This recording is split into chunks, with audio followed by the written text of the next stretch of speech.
publico as notas, não tem problema. Então, para começar aqui, eu preciso fazer uma revisãozinha bem básica com vocês sobre o que a gente viu no último conteúdo, tá? Que era a definição de calor. Tudo bem? Daí a gente já pode começar o assunto novo. Todo mundo já pegou a apostila na escola? Se vocês não pegaram, vai ficar difícil fazer as atividades. Eu vou pegar acho que essa semana só, professor. Ah, beleza. Eu também. Vocês têm acesso à apostila online, não tem? Vocês não têm acesso à apostila no Positivo On? Acho que já deve ter saído lá. Porque eu vou abrir aqui, mas eu acho que eu já tenho acesso. Positivo On. Esperando. Livros. Segundo ano. Já tenho. Eu não sei se para vocês é igual, mas eu já tenho acesso até ao do último bimestre. Não sei se para vocês é igual, mas para mim, pelo menos, está tudo acessado. Pessoal, então vamos lembrar aqui o que é calor? Então perceber que essa primeira parte aqui a primeira parte do primeiro bloco é bem tranquila, tá? Então, o que é calor? Então, calor é energia. Então, vamos lembrar assim, né? O que é o calor? Calor é uma energia que sempre passa do corpo mais quente para o corpo mais frio. E essa troca, ela é espontânea, né? A gente representa calor pela letra Q. Então, essa troca é espontânea. Então, o calor é o nome que a gente dá para a energia que está passando do objeto quente para o objeto frio. Então, lembrando lá das definições, não faz sentido nenhum eu falar para vocês assim que um objeto ele tem calor, porque ele não tem calor. Se ele tem, é a energia interna que a gente interpreta como sendo temperatura. A energia que ele tem é a energia interna. Calor é só o nome da energia que está passando de um objeto para o outro, né? Certo? E essa troca, ela é sempre do objeto quente para o objeto frio. Essa troca é natural, né? Acontece naturalmente isso. Tem como eu passar calor de um objeto frio para um objeto quente? Então, diretamente, não, né? Não tem como. Né? Não teria sentido, né? Eu pegar o meu copo de água gelada, deixar em cima da mesa e do nada, ele que já está gelado, jogar calor para fora e ficar mais gelado ainda. Não faz sentido. Mas existem alguns processos em que você pega um sistema que está mais frio e esse sistema mais frio consegue jogar energia para um sistema que já está mais quente, tá? Que é o caso que é o que a geladeira faz, né? Então, dentro da geladeira está frio e a geladeira retira calor desse ambiente e joga para fora onde já está quente. Beleza? Mas é um sistema mais complexo, não é simplesmente tirar calor de um lugar e jogar no outro, né? É um sistema bem mais complexo. E gasta energia elétrica, né? Certo? Para o calor passar do quente para o frio é natural. Para passar do frio para o quente, de um sistema frio passar calor para um sistema quente, eu preciso gastar energia elétrica. Entendido? Lembraram, gente? Essas regrinhas? Sim? Sim. Ok. Então foi aí que a gente encerrou no último assunto, né? A gente falou dos tipos de calor, a gente falou de calor sensível, calor latente e tal. O nosso capítulo agora, então, deixa eu ver o número de capítulo da apostila que eu sempre esqueço. Então agora é o capítulo 13. Então a gente chama de processos de trocas de calor. Basicamente assim, a gente falou que o calor ele passa de um objeto quente para um objeto frio. De quantas formas diferentes ele pode passar? Então, essa troca de calor do objeto quente para o objeto frio pode acontecer de 3 formas diferentes. Então, a gente vai ver cada uma delas detalhadamente. Nessa primeira semana, hoje e quarta-feira, a gente vai ver o primeiro processo, e daí semana que vem, na segunda e na quarta, a gente vê o segundo processo, e na quarta a gente vê o terceiro processo. Tá? Então, pessoal, vamos lá. Qual que é o primeiro processo? Então, o primeiro processo de troca de calor a gente chama de condução. A aula de hoje é bem teórica, tá? A gente não vai fazer conta em nenhum momento. Então, o que é a condução?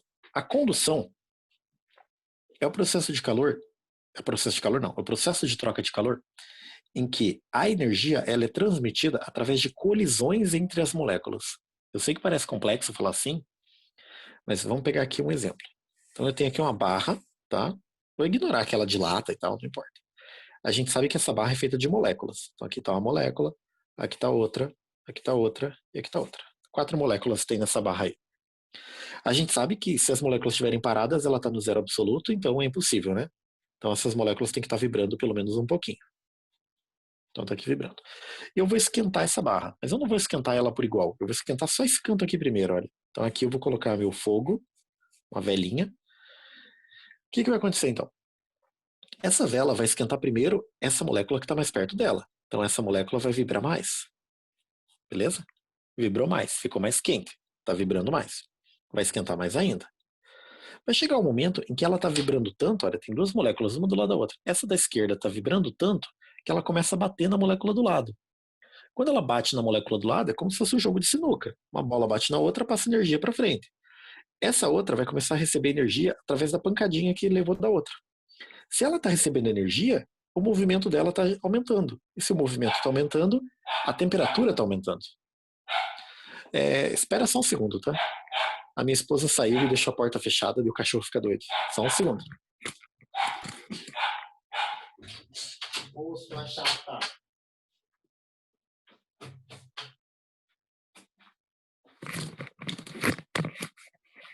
Vamos ver se ela não late agora. Mas acho que ela vai continuar latindo.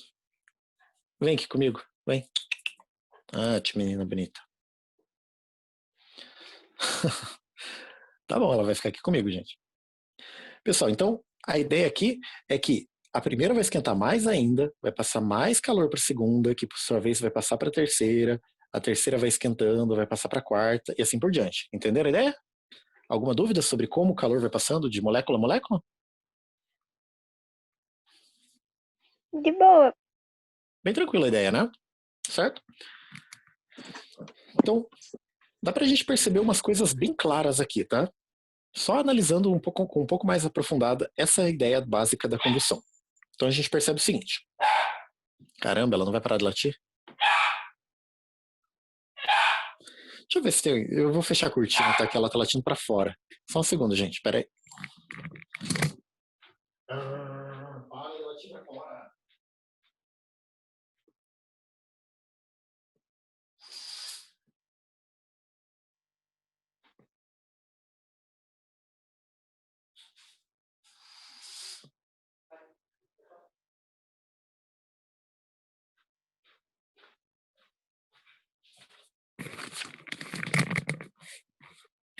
Vamos ver se ela para de latir agora. Eu duvido, mas é uma esperança.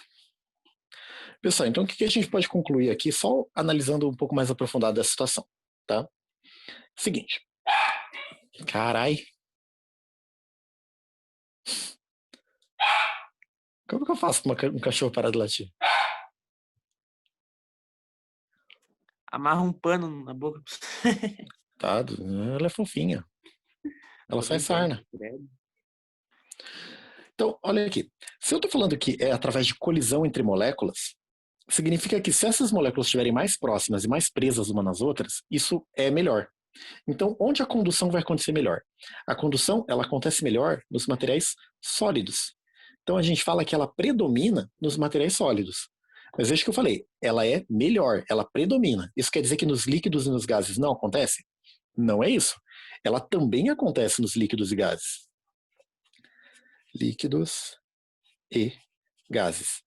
Só que nesses dois aqui, a condução ela vai ser muito fraca, ok? E nos sólidos ela vai ser mais forte, porque as moléculas estão mais próximas e tem uma conexão maior entre elas, né? Nos líquidos e gases vai acontecer condução, mas ela é muito fraca, é praticamente desprezível. A gente praticamente não vai considerar a condução nos materiais líquidos e gases, mas isso não quer dizer que não existe. Existe sim, e tem situações em que é importante. Belezinha então, pessoal? Condução? Tranquila essa parte? Tudo certinho, de tudo de boa? Vamos lá então, continuando.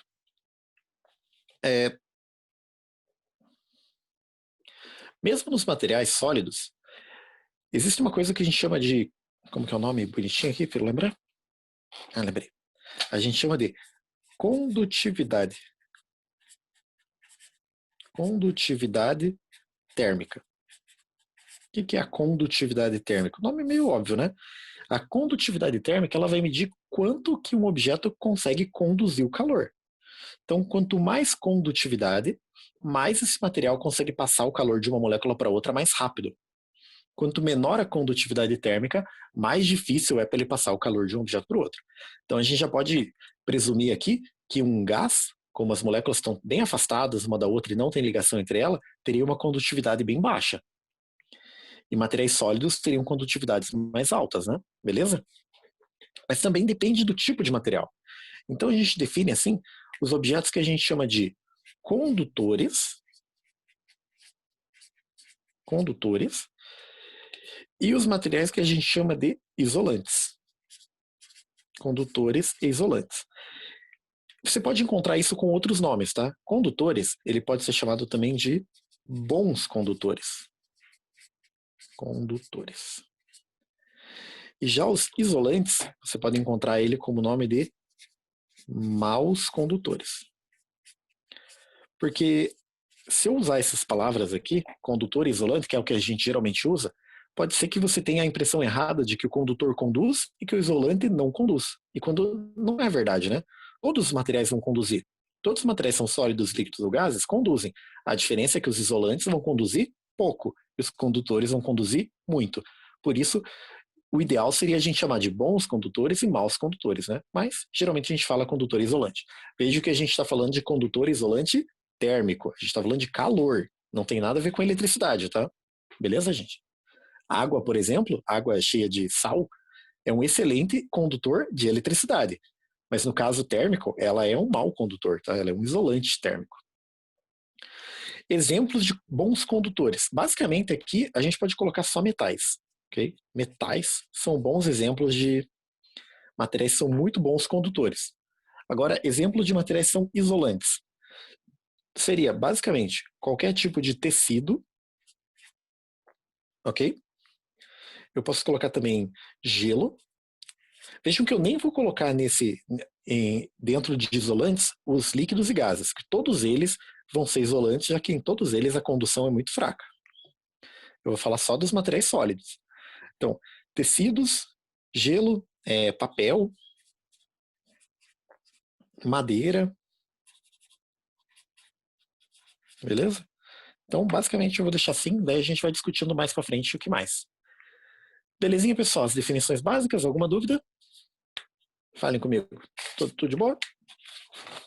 Beleza, de boa. Então, como eu falei pra vocês, essa primeira parte é bem teórica, né? A gente não vai fazer continhas hoje, eu vou deixar as continhas para fazer na quarta-feira. Pessoal, então tá aí. Essa é a definição básica de condução. Eu vou passar agora alguns exemplos, vou conversando com vocês sobre alguns exemplos, e esses exemplos eu posso cobrar na prova de vocês, tá? Beleza? Então, eu tô com o meu caderno aqui do lado. Aqui, ó, esse daqui é o meu caderno. Então, eu vou pegar alguns exemplos aqui. Então, um exemplo que a gente pode comentar é o caso do isopor. Por que o isopor é tão bom isolante térmico? Por que ele não é um condutor? Então, ele é feito de plástico. O plástico, teoricamente, é isolante, mas o isopor não é isolante por causa do plástico. Para você fabricar isopor, você vai basicamente usar só gás.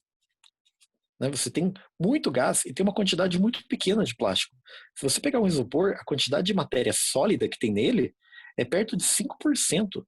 Então, você tem 5% de plástico e o resto é tudo gás. O plástico, na verdade, do isopor, ele serve só para manter o gás naquele formato bonito. Né? Porque senão, se você quisesse fazer um isopor sem plástico nenhum, ele ia se sumir no ar. Então, o plástico ele é só para manter aquele gás. E, como a gente falou, gás é um excelente isolante térmico, né? O gás ele conduz muito mal qualquer tipo de gás. O gás que é usado no isopor é gás carbônico mesmo, tá? Belezinha? Então, quando a gente usa um isopor, na verdade, a gente está criando uma camada de ar em volta dos materiais. Tranquilinha a ideia de isopor? Dúvidas?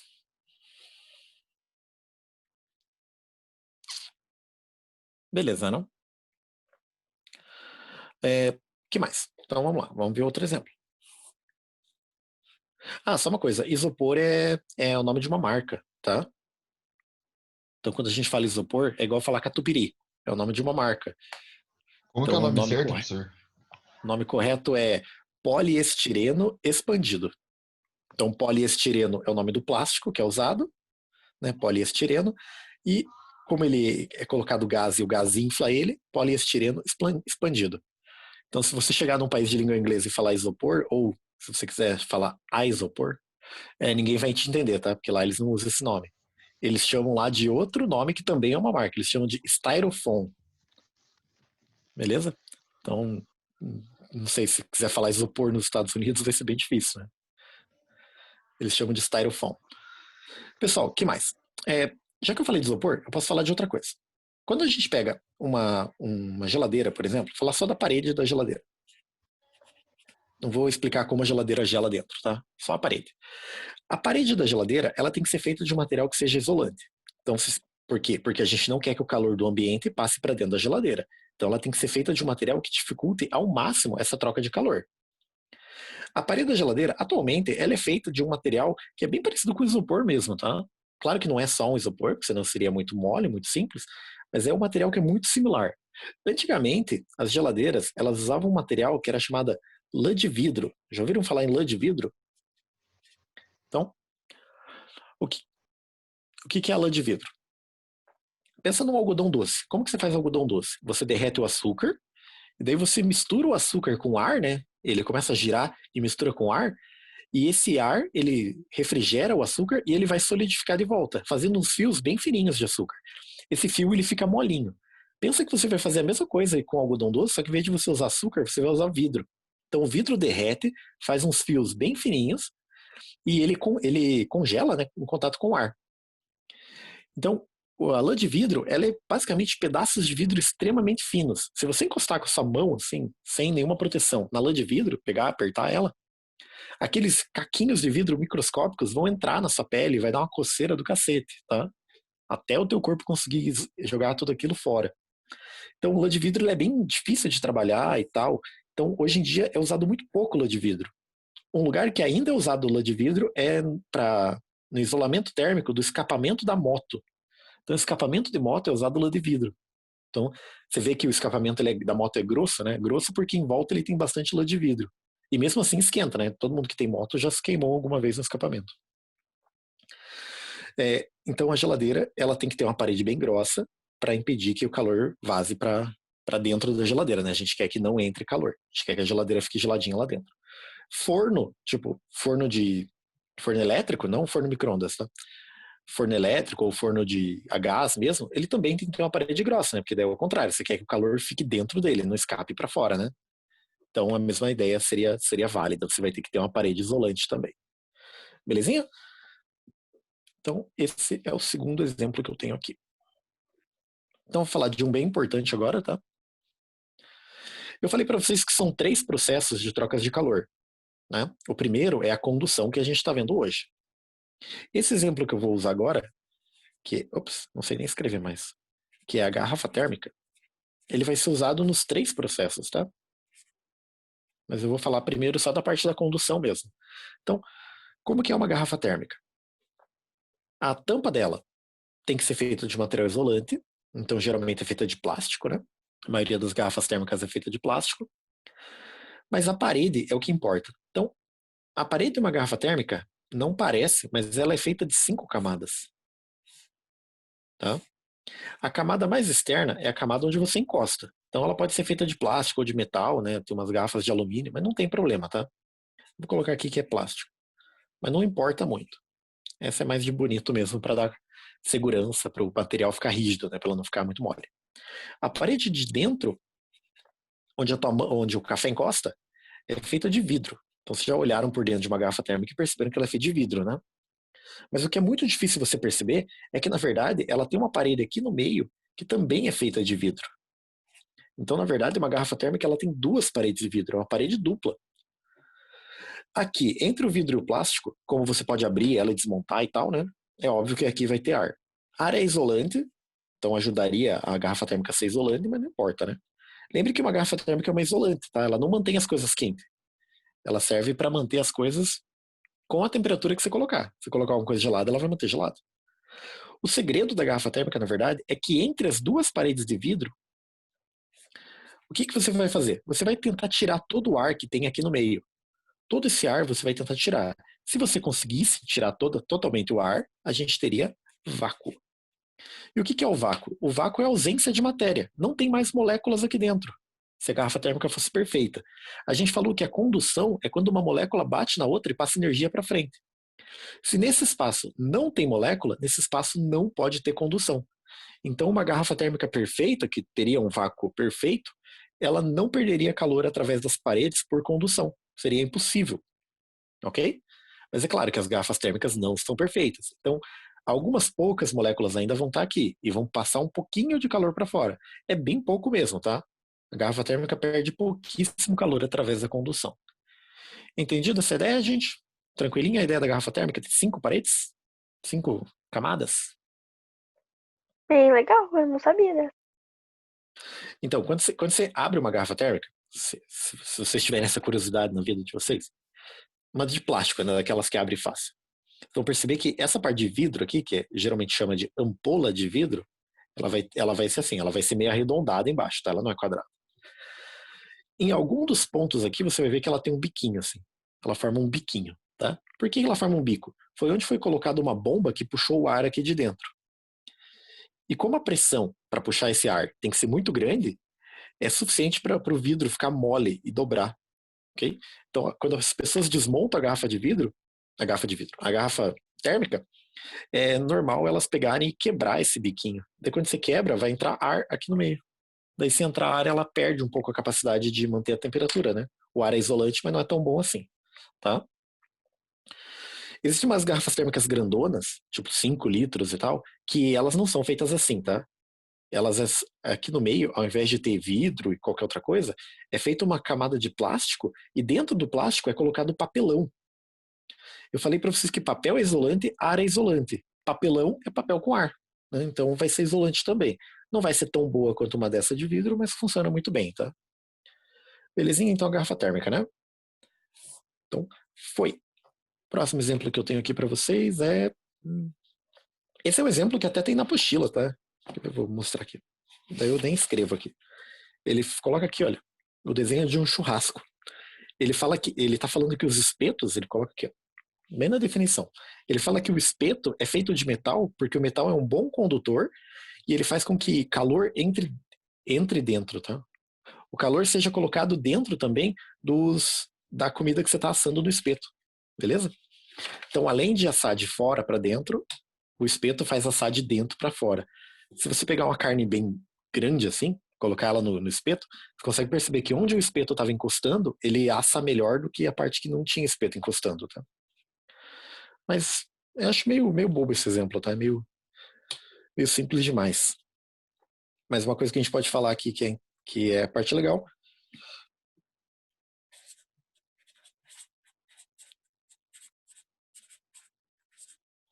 é sobre o cabo da panela. Na verdade, isso aqui é bem simples, tá? Bem bobinho esse exemplo. Mas pensa o seguinte: a função de uma panela é passar o calor do fogo para o que está dentro da panela, sem, obviamente, derramar as coisas, né? Então, na teoria, uma panela ela tem que ser feita de um material que seja condutor. Então, ela tem que ser feita de metal. Daí, o calor do fogo passa tranquilamente para dentro do alimento. Tem situações em que você usar uma panela isolante ajuda. Tipo, eu quero fazer um brigadeiro. Se eu usar uma panela isolante, tipo uma panela de vidro, é até mais fácil, porque o calor vai passar mais devagar lá para dentro. E o brigadeiro vai cozinhar um pouco mais devagar e vai grudar menos no fundo da panela, tá? Ajuda um pouquinho. Quando você desligar o fogo, se a panela for feita de material condutor, o mesmo calor que entrou rápido, sai rápido.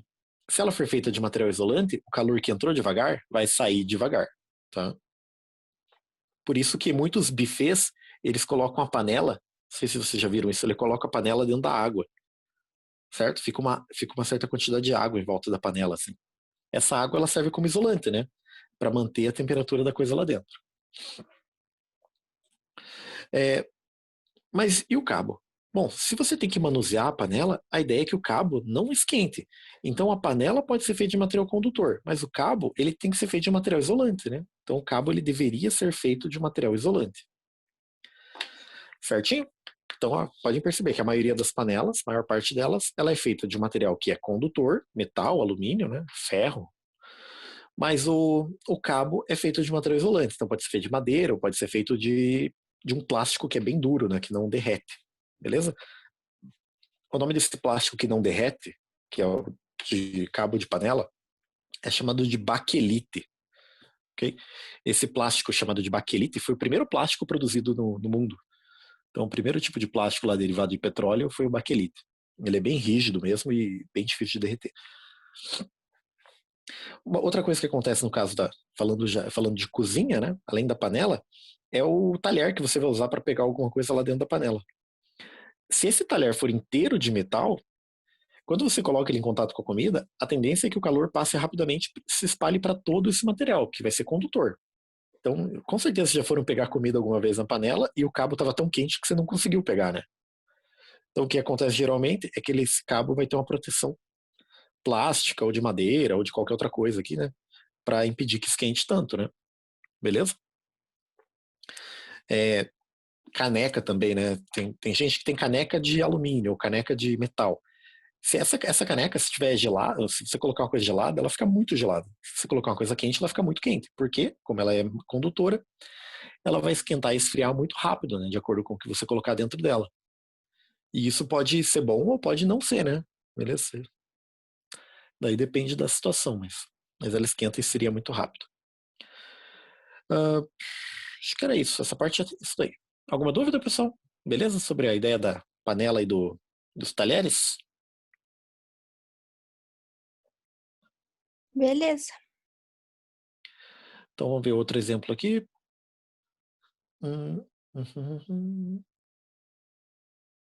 Acho que eu tenho mais uns 3, 4 exemplos aqui. Bom, um exemplo que eu não vou escrever aqui, mas só posso comentar com vocês. Quando a gente usa coberta para se cobrir, né, você vai dormir e você usa uma coberta, essa coberta, obviamente, ela tem que ter a função de ser isolante. Então, ela isola o calor do seu corpo vai continuar perdendo calor, né? Só que esse calor vai passar para a coberta e a coberta não vai passar ele para fora. Então, quando você falar que uma coberta é mais quente que a outra, não faz sentido nenhum, né? Quem aquece a coberta é o seu corpo jogando calor para fora. O que a coberta faz é isolar esse calor que você está perdendo, impedir que ele vá para o ambiente. Então, se você trocar essa coberta por uma pilha de jornal, igual um morador de rua pode fazer, no final das contas é a mesma, né? Certo? Claro que pode não ser tão eficiente, mas no final acaba dando na mesma. A ideia mesmo é você criar entre seu corpo e o meio externo uma proteção aqui que impeça que o calor do seu corpo vá para fora. Beleza? Então qualquer material isolante que você usar, tá valendo. Tá? Eu tinha um amigo na faculdade que ele colocou jornal no meio da calça dele de andar de moto. Então a calça dele, perto do joelho, assim, que é a parte que mais gela quando você está andando de moto, ele colocou jornal por dentro do forro. E ele falou que era bem eficiente. Que era bem eficiente, né? Porque o jornal é isolante, então impedia que o calor do joelho dele passasse para fora. Sem contar que se ele caísse, ia ter uma proteçãozinha a mais ali, né? Certo? Então, dá para usar papel tranquilamente como isolante, tá? É até bem comum ser usado. Como eu falei para vocês lá na garrafa térmica de plástico grandona, é usado, né? Que mais que a gente pode falar aqui? Eu tenho mais alguns exemplos. Eu estou vendo o tempo para que vai acabar, daí eu vou pedir que vocês entrem de volta. Pessoal, então, antes de acabar, nesse momento eu quero que vocês coloquem o nome aqui no chat, que essa vai ser a chamada de hoje, tá? Beleza? Dessa aula, né? Lembra que são 2 aulas, então vai ter chamada da outra também. Então coloque o nome no chat, o nome de vocês no chat. E daí essa é a chamada dessa aula. Na hora que acabar esses 5 minutos que faltam aí. Para acabar esses 5 minutos que faltam, daí vocês entram de volta, daí na outra aula eu faço outra chamada. Certo? Então, para encerrar aqui, eu vou passar mais um, daí eu vou encerrar essa reunião e abro outra, tá? Então eu vou tirar isso aqui daqui. Então, pessoal, o último aqui que eu vou colocar, último exemplo dessa aula, tá? Daí na outra a gente faz mais. Contato com superfícies. Então, como funciona o contato com superfície? Quando eu coloco a minha mão numa superfície, eu consigo sentir se ela está quente ou fria, né? Vocês não conseguem ver, mas aqui do meu lado tem... Bom, posso fazer assim, ó. Eu tenho aqui o meu penalzinho, que vocês já viram, que ele é de metal. Se eu encosto nele, parece que ele está muito gelado, tá? Agora, se eu pego a minha calculadora aqui do lado, eu encosto nela, parece que ela está quentinha. Só que os dois aqui estão no mesmo ambiente. Se eles estão no mesmo ambiente, se um tivesse quente e o outro tivesse frio, eles já teriam trocado o calor entre eles e atingido o equilíbrio térmico. Lembram lá que os objetos tendem a atingir o equilíbrio térmico? Significa que, na verdade, esses dois eles estão na mesma temperatura. Por que que quando eu encosto no meu penal aqui, ele parece gelado, quando eu encosto na calculadora, ela parece quente? Então é porque a calculadora, como ela é feita de plástico, ela é isolante. Então quando eu encosto nela, como ela é isolante, ela não tem a tendência de roubar o calor da minha mão rapidamente. Esse calor vai sair da minha mão devagar. Como eu estou perdendo calor devagar, eu não sinto frio, né? Não sinto que está gelado. Agora, quando eu encosto no metal, o metal é condutor, ele vai roubar o calor da minha mão rapidamente. Como a minha mão vai perder calor muito rápido, eu acho que o material é frio, porque eu estou perdendo calor rapidamente. Beleza? Então, a minha sensação de calor ou frio, de quente ou frio, não tem a ver com a temperatura em si. Tem a ver com a rapidez com que eu perco o calor para o ambiente. Certo? Então, quando a tua mãe encosta na tua testa para ver se você está com febre, ela só vai conseguir perceber se você está passando calor para ela ou se ela está passando calor para você. Mas isso não é uma certeza, né? Não tem como ter certeza. Se a mão dela estava muito gelada antes, a sua testa vai estar mais quente que a mão dela. Então ela vai receber calor de você, ela vai achar que você está com febre. Se a mão dela estava muito quente, ela estava comendo uma sopa, ela vai achar que você não está com febre, beleza? Porque você não vai passar tanto calor para ela. Agora, se pensar que você está com febre, se você está com febre, o seu corpo está mais quente do que deveria estar. Então, a taxa com que você joga calor para o ambiente é maior. E isso faz com que você sinta frio. Então, é por isso que uma pessoa que está com febre, o corpo dela está mais quente, ela sente frio. Ela tem uma tendência de querer se agasalhar, né? Só que se você deixar a pessoa que está com febre se agasalhar, o calor que o corpo dela já tem a mais não vai conseguir escapar para o ambiente. E ela vai esquentar cada vez mais. E você não quer que uma pessoa com febre fique com mais febre ainda, né? Por isso que a ideia é que você deixe uma pessoa com febre, sei lá, tira a blusa, ou, né, troca a camiseta para uma mais fina, para impedir que essa pessoa guarde esse calor. Ela tem que jogar esse calor para fora, né? Por isso que tem gente que toma banho gelado quando tá com febre. Isso, exatamente. Quando você toma banho gelado que você está com febre, você joga calor mais para fora, né? Ajuda realmente. Mas vamos lembrar que a febre é o seu corpo esquentando para matar alguma coisa, né? Então, febre não é a doença, febre é um sintoma, né? Beleza, gente? Ok? Bom, é isso, né? Então, contato com superfície é isso. Alguma dúvida? Tranquilinho? Beleza, né? Tranquilo. Ok. Pessoal, então aqui faltou um minutinho. Eu vou encerrar